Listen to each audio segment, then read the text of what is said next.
भगवान श्री राम को 14 वर्ष का कठोर वनवास मिला था। तब उनके साथ उनकी पत्नी सीता तथा भाई लक्ष्मण भी गए थे।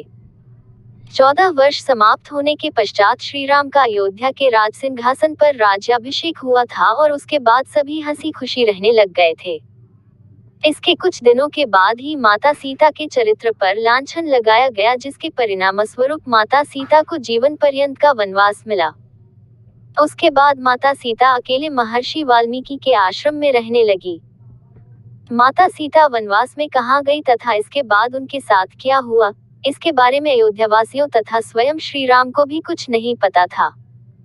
वहाँ वनवास काल में माता सीता के 2 पुत्र लव कुश हुए, लेकिन वे अभी अपने असली माता पिता के नाम से अपरिचित थे।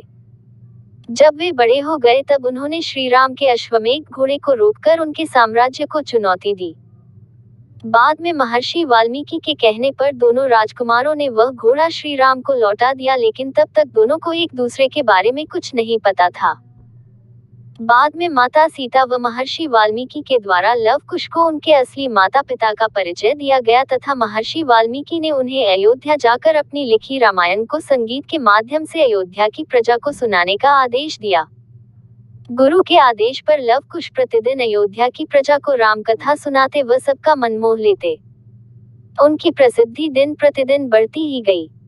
ये देखकर श्री राम ने दोनों वनवासियों को अपने दरबार में आमंत्रित किया तथा उन्हें सबके सामने रामकथा सुनाने का आदेश दिया। श्री राम के कहेनुसार अब दोनों वनवासी राम दरबार में आते तथा सभी के सामने रामकथा का गुणगान करते। उन्होंने श्री राम के बचपन से लेकर माता सीता के वनवास जाने तक की कथा छंदबद्ध तरीके से सुनाई तथा सभी मोहित होकर उनके द्वारा गाई जा रही रामायण को सुनते। ऐसे करते करते उन्होंने माता सीता के वन में जाने के बाद की कथा भी सभी को सुनाई, जिसे कोई नहीं जानता था।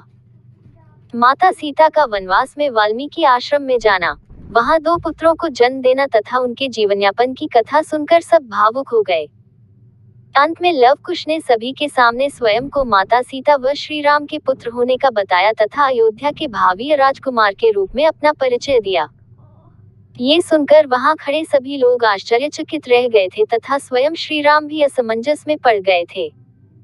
तब श्री राम को पहली बार माता सीता व अपने 2 पुत्र होने का पता चला था, जो कि उनके सामने ही खड़े थे।